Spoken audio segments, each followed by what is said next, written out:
నమస్కారం. గొడ్లవల్లేరు ఇంజనీరింగ్ కాలేజీలో జరిగిన ఘటన వందల మంది ఆడపిల్లల ఆత్మ గౌరవాన్ని, రక్షణని ప్రమాదంలోకి నెట్టేసింది. ఈ ఘటన మీద కూటమి ప్రభుత్వం సిగ్గుతో తలదించుకోకపోగా ఇంకా అక్కడ ఏమి జరగలేదని జిల్లా ఎస్పీ గారితో ప్రకటన చేయిస్తా ఉన్నారంటే ఆడపిల్లల ఆత్మ గౌరవం అంటే మీకు లెక్కలేదని, ఆడపిల్లల రక్షణ మీద మీకు బాధ్యత లేదని మీ యొక్క బాధ్యత రాహిత్యమైనటువంటి ప్రకటన చాలా స్పష్టంగా తెలియజేస్తూ ఉంది. వందల మంది విద్యార్థులు నేటి నుంచి పెద్ద ఎత్తున ధర్నాలు చేస్తూ ఉంటే, నిరసన తెలియజేస్తూ ఉంటే ఏమీ జరగలేదని జిల్లా ఎస్పీ గారితో మీరు ప్రకటన జారీ చేయించారంటే ఇది ఎంత దుర్మార్గం. అంటే సామాన్య విద్యార్థులు అయితే మీ దృష్టిలో వాళ్ళ మీద బాధ్యత ఉండదా? సామాన్య విద్యార్థులు పోరాటం చేస్తే మీరు పట్టించుకోరా? సెలబ్రిటీ మహిళ హనీ ట్రాప్ చేస్తే కాదాంబరి కాత్యాయని మీద ఉన్న ప్రేమలో 1% కూడా మీకు వందల మంది విద్యార్థుల యొక్క ఆవేదన మీద లేదా? కాదాంబరి కాత్యాయని మీద మీకు అంత ప్రేమ ఏంటి?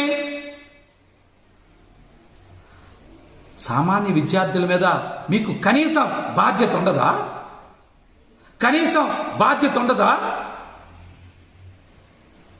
అన్యాయం ఎవరికి జరిగినా ఒకేలా స్పందించాలి. కాత్యాయని గారికి అన్యాయం జరిగితే విచారణ చేయండి. కానీ వందల మంది విద్యార్థులకు అన్యాయం జరిగితే స్పందించే తీరిదా? మంత్రి నారా లోకేష్ గారికి ట్విట్టర్ వేదికగా వారి ఆవేదనని నిన్న రాత్రి తెలియజేస్తే ఈ రోజు ఉదయం వరకు స్పందించడానికి, వారికి న్యాయం చేయడానికి నారా లోకేష్ గారికి తీరిక లేదా? విచారణ జరిపిస్తామంటున్నారు. అక్కడ వందల వీడియోలు ఇబ్బంది పడేలాగా తీశారని, అవి ఎక్కడికి బహిర్గతం కాకూడదని విద్యార్థులు పెద్ద ఎత్తున వాపోతుంటే విచారణ చేస్తామంటున్నారేంటి? ఇది మీకు అంత అర్జెంట్ అనిపిస్తలేదా? ఈ ఘటన మీకు అంత ప్రాముఖ్యం అనిపించట్లేదా? కాదాంబరి కాత్యాయని ఘటనే మీకు అంత ఇంపార్టెంటా?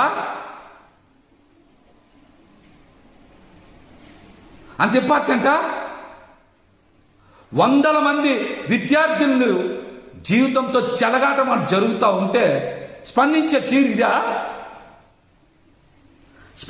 తీరు ఇదా? శ్రావణ శుక్రవారం నాడు వందల మంది విద్యార్థుల ఆత్మ గౌరవం తింటూ ఉంటే ప్రభుత్వం ఈ రకంగా స్పందించేది? ఈ ఘటనకి నైతిక బాధ్యత వహించి ఇంతవరకు సరైన రీతిలో స్పందించకుండా, విద్యార్థుల భద్రతని పట్టించుకోకుండా అలసత్వం ప్రదర్శించినటువంటి హోంశాఖ మంత్రి అనిత గారు ఈ ఘటనకు బాధ్యత వహిస్తూ తక్షణమే రాజీనామా చేయాలి. ఎవరైనా సరే. అదేవిధంగా పవన్ కళ్యాణ్ గారు కూడా అనేక సందర్భాల్లో ఎన్నికల ముందు మాట్లాడారు. ఆడపిల్లల వైపు కన్నెత్తి చూడాలంటే భయపడాలి ప్రభుత్వం వచ్చాక అన్నారు. ఈ రోజున మీరు చూస్తున్నారు, కూటమి ప్రభుత్వం వచ్చాక ఆడపిల్లల మీద ఎన్ని అగాత్యాలు జరిగాయో, ఎన్ని అత్యాచారాలు జరిగాయో. మతిస్థిమితం లేని ఆడపిల్లలను కూడా ఈ ప్రభుత్వంలో మరి కామాంధులు వదలటం లేదంటే వాళ్ళకి చట్టం మీద కాదు, ఈ ప్రభుత్వం ఏమీ చెయ్యదనేటువంటి ధైర్యం వచ్చేసింది. మీరు శిక్షించరనేటువంటి నమ్మకం వచ్చేసింది. అందుకనే ఇష్టానుసారం ఆడపిల్లల మీద అఘాయిత్యాలు, అత్యాచారాలు చేస్తూ ఉన్నారు. పిఠాపురంలో శ్రావణ శుక్రవారం నాడు అక్కడ పసుపు కుంకం చేరిచ్చారు కదా పవన్ కళ్యాణ్ గారు. మరి గుడ్డవల్లేరు ఘటన మీద మీరు ఎందుకు స్పందించలా? ఆడపిల్లలకు అండగా నిలబడరా మీరు? ఇష్టానుసారం అఘాయిత్యాలు చేసిన ఇట్లాంటి సీక్రెట్ కెమెరాలు పెట్టి ఆడపిల్లల ఆత్మ గౌరవాన్ని మరి రోడ్డు మీదకి తెచ్చేదాకా వాళ్ళు ప్రవర్తిస్తూ ఉంటే మీరు స్పందించరా? దీనికి కూడా మీరు స్పందించాలి, బాధ్యత వహించాలి. పదవి తీసుకొని మీరు అధికారాన్ని అనుభవించడం కాదు, బాధ్యతగా మీరు ఆడపిల్లలకి అండగా నిలబడకపోతే మిమ్మల్ని ఖచ్చితంగా ఈ రాష్ట్రంలో మహిళలందరూ కూడా బహిష్కరిస్తారని కూడా ఈ సందర్భంగా తెలియజేస్తున్నా. ముఖ్యంగా గుడ్లవల్లేరు జరిగినటువంటి ఘటన మీద రాష్ట్రంలో ఉండేటువంటి తల్లిదండ్రులు, మహిళలందరూ కూడా ఒక్కసారి బలంగా గొంతుకు వినిపించాలి.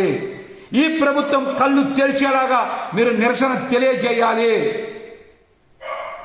లేకపోతే ఈ ప్రభుత్వంలో మహిళల మీద, విద్యార్థుల మీద, అదేవిధంగా యువతల మీద అఘాయిత్యాలు పెరిగిపోతాయని కూడా ఈ సందర్భంగా తెలియజేస్తూ ఉన్నా.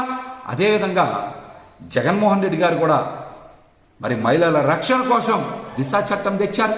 దిశ పోలీస్ స్టేషన్ని ఏర్పాటు చేశారు. మీరేం చేశారు? మహిళల భద్రతని, ఆడపిల్లల భద్రతని గాలికి వదిలేసి జగన్మోహన్ రెడ్డి గారు తీసుకొచ్చినటువంటి దిశ పోలీస్ స్టేషన్ల పేరు మార్చి మహిళా పోలీస్ స్టేషన్లని పెడతా ఉన్నారు. ఇంతకన్నా మీరు చేసేది ఏమైనా ఉందా? పేరు మారిస్తే మీకు పేరు వస్తుంది అనుకుంటే అది పొరపాటు అవుతుంది. జగన్మోహన్ రెడ్డి గారు లాగా మీరు కూడా మహిళల రక్షణ కోసం కట్టుదిట్టమైనటువంటి ఏర్పాట్లు చేయాలి. దిశ చట్టాన్ని కొనసాగించాలి. దిశ పోలీస్ స్టేషన్లని కొనసాగించాలి. అంతేగాని ఆడపిల్లల మీద అఘాయిత్యం చేసినటువంటి వాళ్ళ మీద ఎటువంటి చర్యలు తీసుకోకపోతే ఇటువంటి ఘటనలే జరుగుతాయి. కూటమి ప్రభుత్వం వచ్చాక ఇష్టానుసారం మహిళల మీద రెచ్చిపోతా ఉన్నారు, అఘాయిత్యాలు చేస్తూ ఉన్నారంటే ఈ ప్రభుత్వం యొక్క అలసత్వాన్ని రాష్ట్ర వ్యాప్తంగా ఉన్నటువంటి మహిళలు, తల్లిదండ్రులు అందరూ కూడా అర్థం చేసుకోవాలని కూడా ఈ సందర్భంగా నేనైతే విజ్ఞప్తి చేస్తాను.